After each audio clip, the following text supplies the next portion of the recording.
The committee will come to order.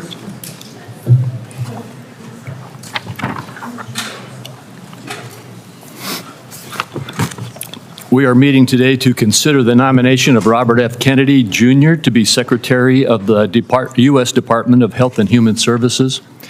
We are still waiting to get all of our members here, and while we wait for that to occur, we will proceed with statements. And I will proceed first, then Senator Wyden, and then we will rotate from one side to the other until we are at a point where we are prepared for the vote. Does that fit with you, Senator Wyden? Yes, sir. Mr. Kennedy, if confirmed, will have the opportunity to deliver much-needed change to our nation's healthcare system. He has spent his career fighting to end America's chronic illness epidemic and has been a leading advocate for healthcare transparency, both for patients and for taxpayers. Mr. Kennedy has also clearly responded to our questions during the rigorous due diligence process, in his hearing also, and in the course of answering over 900 questions for the record that were asked by members of this committee. In response to members of the committee, Mr. Kennedy has even amended his ethics agreement, going beyond what is required by the Government Office of Ethics. Mr. Kennedy has proven his commitment to the role of Secretary of the HHS, and I will vote in favor of his nomination. I strongly encourage my colleagues on both sides of the aisle to do the same. And with that, I recognize our ranking member, Senator Wyden, for his remarks. Thank you very much, Mr. Chairman. I'll have a brief statement, and then several of my colleagues on our side are also going to make brief statements. This morning, we're going to vote on Robert Kennedy's nomination to serve as our nation's chief healthcare officer. Before we get to Mr. Kennedy, and why I believe he is singularly unfit to serve as HHS Secretary, I'd like to say this. The last several days we've witnessed an authoritarian takeover of our federal government by Elon Musk and Donald Trump. They have set their sights on a full purge of anyone in government that doesn't bend the knee and follow their orders. They've taken over the Treasury Department's payment system. And colleagues, that has a direct effect on major programs within our committee's jurisdiction that include Social Security, Medicare, and Medicaid. For example, this committee voted for a major reform of pharmacy benefit manager legislation. We passed it 26-0, but Trump and Musk killed it. Think what they could do with abuse of the payment system. Now, in my view, much of this is of dubious legality and constitutional authority, and certainly flies in face of congressional responsibilities. I'll wrap up on this point by saying I hope our colleagues on the other side of the aisle will not sit by while Musk and Trump make a mockery of the power Republicans hold in their congressional majority. Now more than ever, the American people need leaders that will stand up to these abuses. That brings me to Mr. Kennedy. A recent analysis showed that Mr. Kennedy has made 114 separate appearances in just the last 4 years where he has espoused anti-vaccine views or spread information about the efficacy of vaccines, misinformation specifically. In 36 of those instances, Mr. Kennedy directly linked vaccines to autism. Last week, Mr. Kennedy was given ample authority on a bipartisan basis to recant his decades-long career peddling anti-vaccine conspiracies. Instead, he spent his time with us dodging and weaving and gave no indication that if confirmed as HHS Secretary, he would stand by the long-settled science surrounding routine vaccinations. Just take the Samoa measles outbreak as an example. Mr. Kennedy told me, and I quote, "We don't know what was killing them," speaking about the 83 measles deaths during an outbreak of the disease in 2019. Just yesterday, colleagues, the Director General of Health from Samoa called this claim a total fabrication. Peddling these conspiracy theories as the nation's chief health officer is going to be deadly for kids across the country. On abortion, Mr. Kennedy's answers once again raised still more questions. He refused to tell us whether he would blindly follow a directive from Donald Trump to break the law and end access to mifepristone.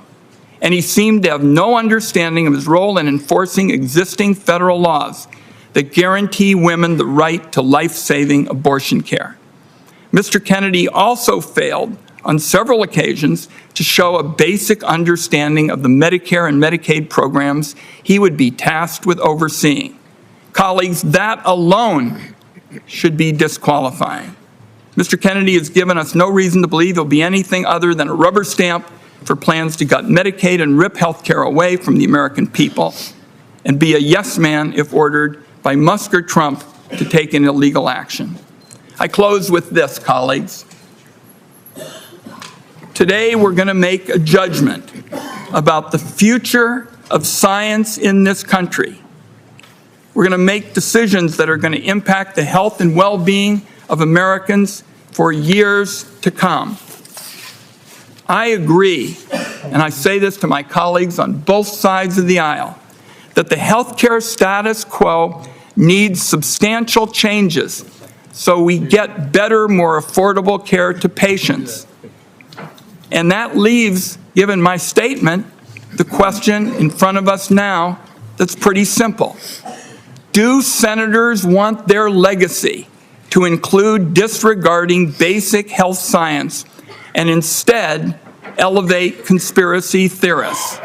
Making Robert Kennedy Secretary of Health and Human Services, in my view, colleagues, would be a grave threat to the health of the American people.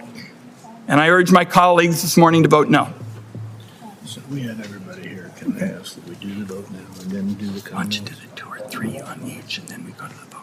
Can I go? Yeah, we're going to do it. So Senator Wyden, we have all of our members here.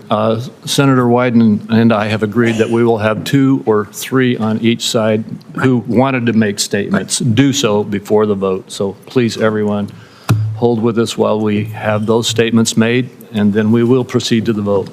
I know we've got a lot of folks here pushing on some. Do you want to vote now? Mr. Chairman, Mr. Chairman, I've got several colleagues who were under the impression after we talked that we would have 2 or 3, and I'm happy for both sides to make brief remarks, and I'd still like to stay with that. I did make that commitment, and so I could say to my colleagues on my side, I would appreciate it if you would hold your remarks until after the vote. We will let a couple on your side have their remarks, and then we will proceed to the vote. Great, thank you. And who would be next? Senator Cantwell. Senator Cantwell. Mr. Chairman, thank you. I didn't, when you said 2 or 3 people, I didn't know who you had in mind, but being next in seniority, I appreciate the opportunity. Today is very concerning to me because of the future of what I think our nation faces. When I think of this issue, I think of my Pacific Northwest leadership, how Paul Allen, on his own, invested $100 million to fight Ebola. I think of Bill Gates and the Gates Foundation, not just trying to eradicate polio and work on these issues, but to think of a regime that helps not just our nation's health, but global health. So with the UW, the University of Washington, the Cancer Research Center, all of these entities are a collaboration of saying we have to go faster in solving these threats to our nation as it relates to health. Now, we can have a big discussion, which I think you guys all want to have a big discussion about whether and when what happened in the Wuhan province. But I can tell you, we were the first city. We had the first patient. We had the first people who died in nursing homes. We had an emergency room at a hospital who basically was just begging for any equipment we could get them. The whole community stood up and moved as fast as we possibly could and broke down barriers to save lives. And that is what we have to continue to do on innovation. We cannot let another country get ahead of us on some sort of warfare issue and not have a response when it comes to a vaccine. So the most challenging, I wanted to vote for Mr. Kennedy in the context of my family's history. My dad stood behind his father the night his father gave the famous speech. I told him in my office, in my family, the Kennedys stood up.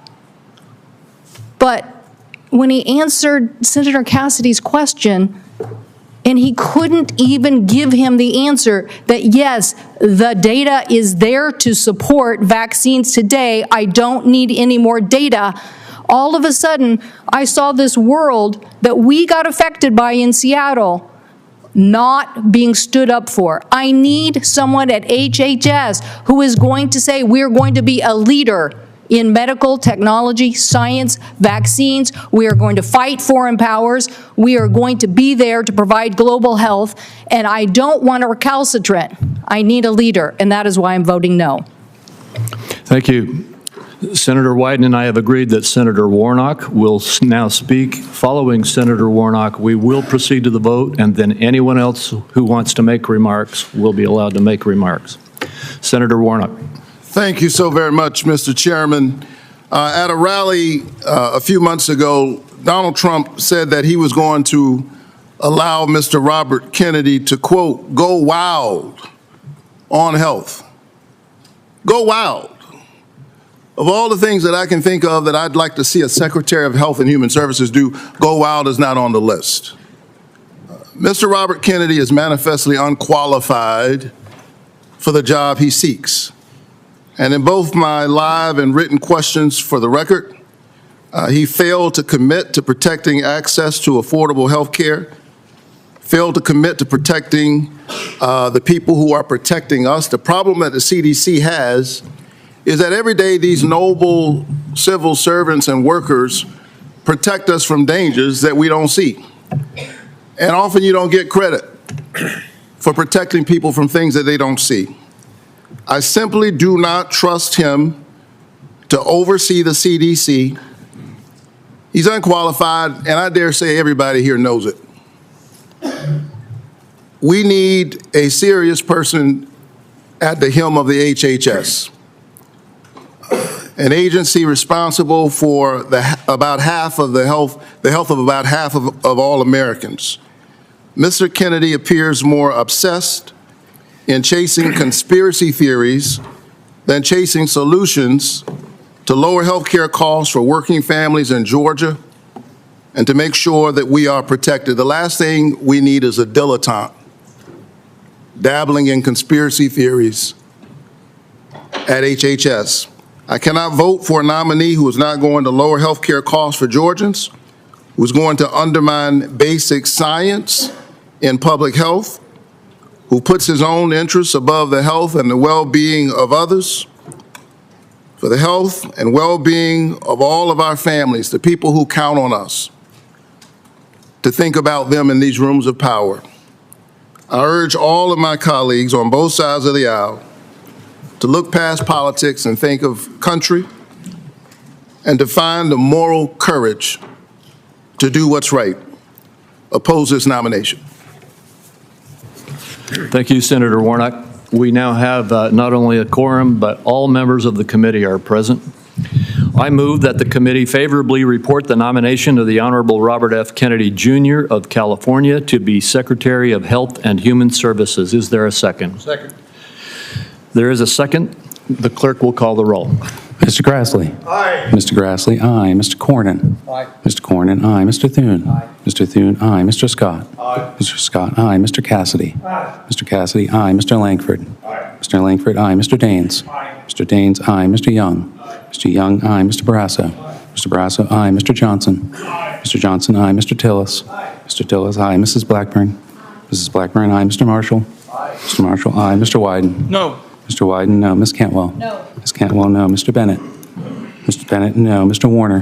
No. Mr. Warner, no. Mr. Whitehouse. Mr. Whitehouse, no. Ms. Hassan. Ms. Hassan, no. Ms. Cortez Masto. Ms. Cortez Masto, no. Ms. Warren? No. Ms. Warren, no. Mr. Sanders? No. Mr. Sanders, no. Ms. Smith? No. Ms. Smith, no. Mr. Lujan? No. Mr. Lujan, no. Mr. Warnock? No. Mr. Warnock, no. Mr. Welch? No. Mr. Welch, no. Mr. Chairman? Chairman votes aye. Mr. Chairman, the final tally is 14 ayes, 13 nays.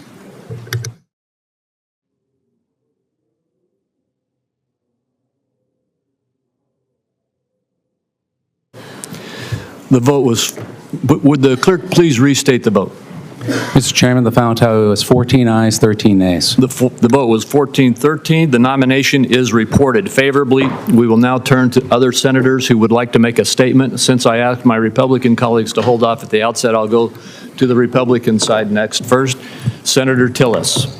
Thank you, Mr. Chairman. I voted aye today, and I want to just briefly explain why. I believe in my 65 years, I'll be 65 in August, that Mr. Kennedy will be one of the first people coming before who is, in fact, not a trained healthcare expert. He views this through the lens of an attorney. He's brought many lawsuits on food safety, vaccine safety, a number of other things. But, Mr. Chair, I think it was Senator Warnock that said that the president said he was going to go wild in the Department of Health and Human Services. I hope he does. I hope he goes wild and actually finds a way to reduce the cost of health care. I hope he goes wild, and instead of having the discussions that we have had for the 10 years that I've been in the Senate of making Medicaid work and making people on Medicaid healthier, I hope he goes wild and figures out how to do it, because the status quo has not achieved much in the way of gain. I hope he goes wild on food safety discussions so that we can actually improve our food safety supply. I hope he goes wild on the healthcare supply chains and, in fact, tries to make sure that drug prices go down instead of bludgeoning pharmaceutical companies, get everybody in the room and make sure that we do this right. Reduce the cost of bringing a vaccine to market, reduce the cost of bringing drugs and therapeutics to market. Look at the full supply chain, and somebody with a legal mind may do that. He is no health professional. In fact, he's the first, I believe, and since I've been alive, who's not been a healthcare professional in a scientific sense. But he is a professional in terms of carrying this forward and holding people accountable through the courts. But and also, Mr. Chair, I'm not going to go much longer, but I had a lot of people call me earlier. I had people from the agriculture industry call me and express concerns, but I'm not aware of any organized, credible group, the Farm Bureau, the Department of Ag Commissioners, or others, who have said that we should vote against Mr. Kennedy. I heard people express their concerns about his pro-choice position, and yet I haven't seen any pro-life organization score this vote or recommend that we should vote against it. I heard him call the NRA a terrorist organization, and yet the NRA is silent on his confirmation. And so I've heard him say that GMOs are a concern. Hopefully we can convince him that not all GMOs are. It's feeding the world. Corn, drought-resistant strains of healthy vegetables will move on. Protein producers were mad about lawsuits were brought against them, but there's been no organized opposition against them. And so maybe it is time to have a different kind of disruptor there. The only way that Senator Kennedy, the only way that Bobby Kennedy and I will get crosswise is if he does actually take a position against the safety of proven vaccines. That will be a problem for me. He answered a very important question to me during the hearing. I asked him specifically if it was his intent to let the scientists of the CDC, the NIH, BARDA, and other organizations to work independently. He said to me under oath that he would. If he fails to do that, that will be a concern for me and something I'll bring up in a future oversight hearing. But, Mr. Chair, we have not made appreciable progress in Medicaid and improving the health of the population on Medicaid. We have a SNAP program that does have too much sugar and things that are eligible in that program that should be eliminated to make these people who are on free and reduced lunch healthier. We need to stop having full trash cans in public school cafeterias full of stuff that the kids aren't eating, and figure out how those kids on free and reduced lunch actually have a healthier lifestyle. And so I, for one, think that it is time to put a disruptor in. It is time to put somebody in there that's going to go wild. But there are areas where I think that's exactly what we need, and there are areas of Health and Human Services that if you touch the gold standard for the NIH and the CDC, then I'll have a problem with that nominee, and we'll bring that up during oversight. But it was for those reasons. And the fact is that there's not a single organization that I consider to be credible in this space, in agriculture, in Second Amendment, or in pro-life, who have openly objected and scored this vote. I believe that silence is consent. And the fact that they haven't suggests to me that folks that I'm instructed by are okay with this nomination. And for those reasons, I voted for Mr. Kennedy. Thank you, Senator Tillis. Senator Warren. Thank you, Mr. Chairman. Since we had our hearing last week, Mr. Kennedy has amended his ethics agreement. Recall that his ethics agreement said that while he was Secretary of HHS, he intended to retain a financial interest in ongoing vaccine litigation that he was already collecting money from, and that he wanted to continue to collect that money even though he could affect the outcome of that litigation. Now, he has since changed his position on that. Once this has been exposed and people have talked about it and have some pretty serious reservations about his doing that, he has said that he will instead give his financial interest to his son. That is a fig leaf that is so small, it would take a magnifying glass to see it. No one is fooled about what's happening here.